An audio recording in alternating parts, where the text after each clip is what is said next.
have a confession. So for the longest time, I was treating my no-buy as basically punishment for myself. I thought if I had enough willpower, if I was able to stop all the spending, that I would be leaps and bounds ahead of where I wanted to be. And today I want to talk about the reality of it. I failed my January no-buy. Now, I definitely kept out of my no-buy list the things that I said that I wasn't going to be purchasing in 2026. So I didn't buy Starbucks, didn't buy anything like that. I did, however, buy these big ass bookshelves that you see behind me. I did, however, buy an entire tattoo sleeve. So my money is still going places. And I wanted to kind of break that down because while I am super, super proud of myself and I did not buy the things that I said I wasn't going to be purchasing, I did save a lot less than I wanted to. I did save a bit, but not what I was looking for.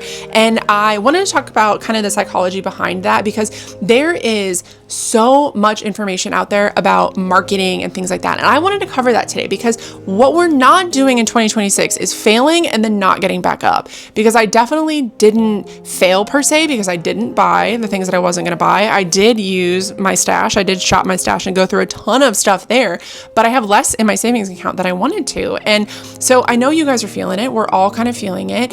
I want to talk about it and I am here with you. And so if you are kind of the age range, I would say like millennial-ish age range, this might apply a little bit more to you than I think some of the other generations. A lot of the research that I did was kind of, interpersonal research. So just for example, I am 36 years old. Today is actually my birthday. Yes, I'm filming because that's how much I love you guys. But I really looked at what millennial women kind of face when it comes to some of the research. And you guys would not be surprised. One of the first things that I saw was about the kind of spending when it comes to the millennial generation. Marketers have been focusing heavily in recent years on marketing to millennials as they establish households and come into more spending power. For some time, marketers have been adjusting their marketing tactics to appeal to this age group, those consumers who are approximately between 21 and 41 years old, and for good reason.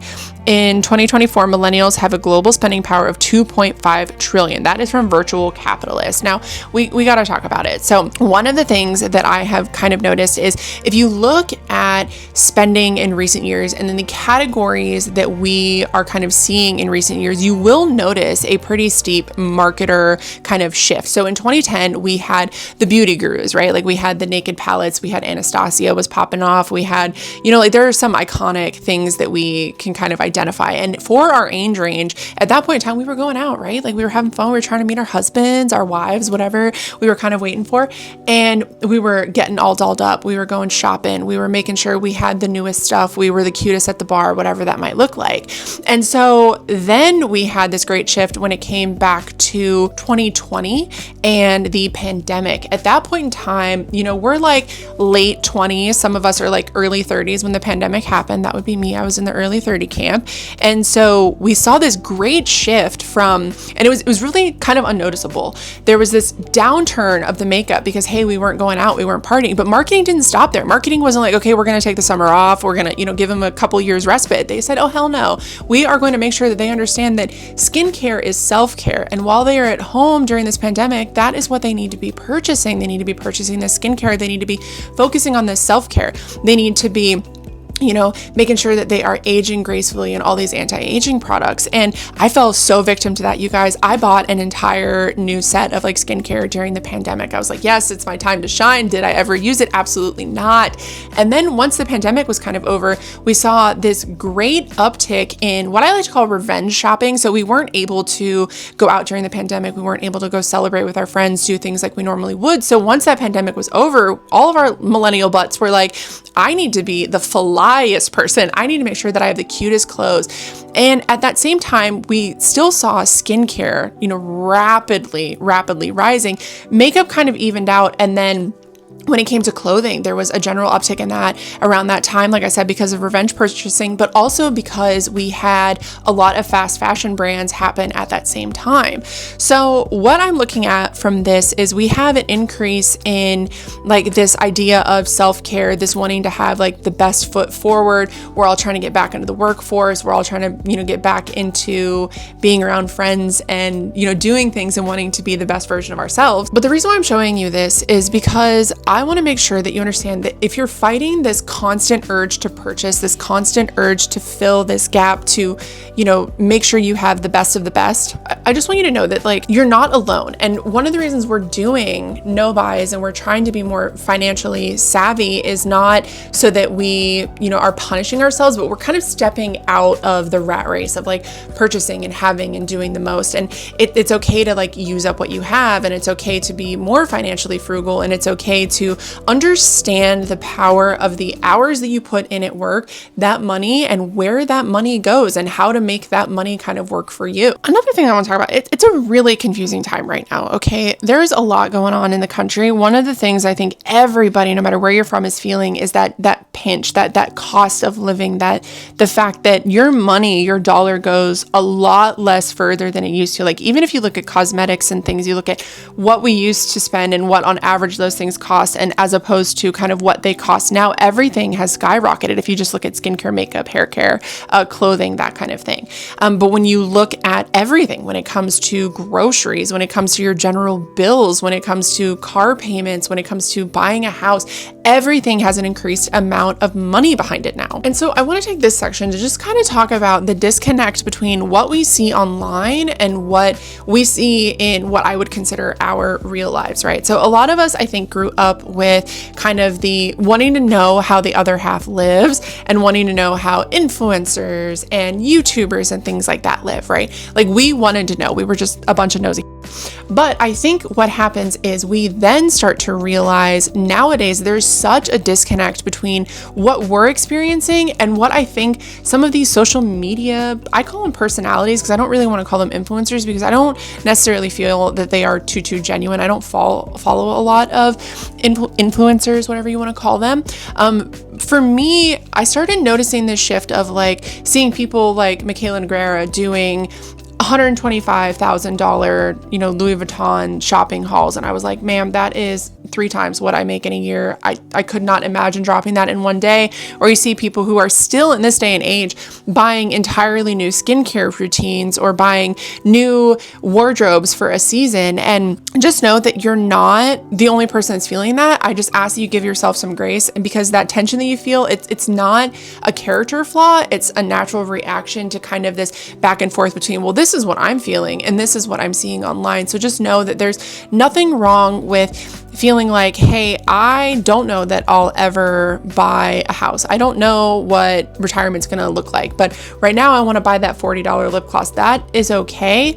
I just think that what needs to happen is you have to start kind of like building what I call guardrails or a fence around my peace or my finances or my spending. And I want to, kind of close out this video talking about the things that I am planning to do for the rest of 2026, how I plan on implementing saving a little bit of money and making sure that I'm not falling victim to some of that, marketing. So for me, first and foremost, the thing that I do is I give myself at least 72 hours. For example, I would consider these bookshelves that I bought to be a fail purchase in January. However, what you don't see is I literally sat on them for almost 2 years. Generally, what I try to do with everything that I am bringing into my home is I try to sit on it for as long as possible.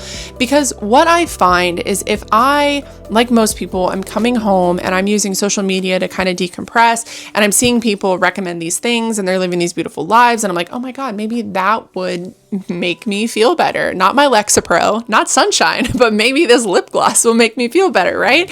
And so what I try to do is when I see those things, I throw it on a list. And I just get rid of it. I get it out of my mind for as long as I possibly can.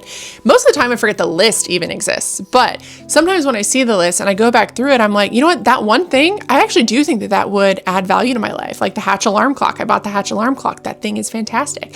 But maybe it's a t-shirt, maybe it's a clothing item, maybe it's a makeup item, maybe it's a supplement, whatever it might be. I tend to find that I've lived however long, forgetting that the list even exists, without this product. I think I can continue to live without that product. So that 72-hour or however long you decide to, give to whatever purchases you're looking at, I think that is such a simple but incredibly valuable thing that you can do going into 2026. The next thing, which no shock to anybody, if you guys did not see my things my no-buy list, I'll put it up here for you, but shopping my stash has been such an invaluable resource this year. When I tell you, it has been so convenient to be able to run out of a body lotion or a body wash, whatever it might be, and run into my office and switch it out and not have to go to the store and buy something something and not have to spend money. That alone has saved me so much money this year. And I think that it is so satisfying to know that like, hey, I worked 3 hours to be able to buy this blush, and I'm going to use this blush. I'm going to use up this blush. And to know that I did that for myself, like there's something so satisfying. It's like past me was really looking out for future me or current me. And to know that I put in all that work and I bought this item, but I'm really generally using up those items. I find it is so much more satisfying to have a bucket of empties for me than it is to have a haul and then to have to find a place to put all of the crap that I purchased. Like I think that simply using what you have, you guys, will change your life. If you have a ton of blushes, if you have a ton of lipsticks like I do, if you have a ton of lotions, I don't even know how that happened. Or if you saw that video and you realize that you also have like 15 different deodorants, it is so nice to be able to use up what you already have and know that I've already spent that money. This is like a gift to myself that past me already bought all this stuff for me. And now current me gets to use it all up and save all of her money. I just love it. I love spending no money and literally only using what I've already purchased. And then the next thing I want to talk about is what I call like noise cancellation for your wallet. Like putting on those headphones, just ignoring all of the noise. It's unsubscribing from the emails. It's unfollowing people who are constantly telling you need to purchase something. It is people who have their own brands that are always marketing that brand towards you. It is consumer emails. It is, mail. Like I know we all get that mail. I get like mail from REI all the time, even though I haven't shopped there in years. It is unsubscribing and blocking and getting rid of those things that is just visual noise and visual kind of like marketing towards you all the time. It is not hard to go out and find something and find that information, even in your day-to-day life. You do not have to have it delivered right to your face or right to your feed or right to your computer or, phone screen via email every day of your life. It is okay to unsubscribe. And guys, I had to block Barnes & Noble. I unsubscribed and they continued to send me emails. So I ended up having to block them out of my email. That is a sad freaking day. I'm a Barnes & Noble girl. I was so devastated, but it's true. I know that bookstore exists. I don't need to have it marketed towards me every day. So that's another thing to kind of keep an eye on, is like what you're allowing to come into your space, whether that be visually, whether that be via email, whether that be like things that you subscribe to, or even people that you subscribe to. Just really, like, if you tone it down in 2026, it's going to be so much easier to not want to spend that money when it's not being forced in your face freaking all the time. So I want to know, what's the hardest category for you to kind of set guardrails on? Like for me, it's always been books. I have figured that out though. I have somehow managed to make it work, but I want to know what yours is, because I want to talk about it down in the comments. I want us to like chat about it and see how we can kind of like give each other different ideas or uplift, however that might be. But I just know that a no buy and like a low buy, or using up what you have, whatever that might look like for you, it isn't punishment. And there are ways to still live a fulfilling life without needing to feel like you're missing out in some way. So I want to kind of chat about that. But hopefully this video was helpful for you guys. Now you know kind of where I'm coming from, and just being completely frank about really failing, or what I would deem failing in January. But did I really, like those little loopholes? But I wanted to be as completely honest with you guys as I could be without like sitting down and showing you my finances, because that's just a very personal thing. But hopefully this video was helpful for you guys and you enjoyed it. But thank you for hanging out with me once again. I will list my no buy and some of my other kind of related videos in the down bar below. But thank you for hanging out with me, and I will see you in my next video.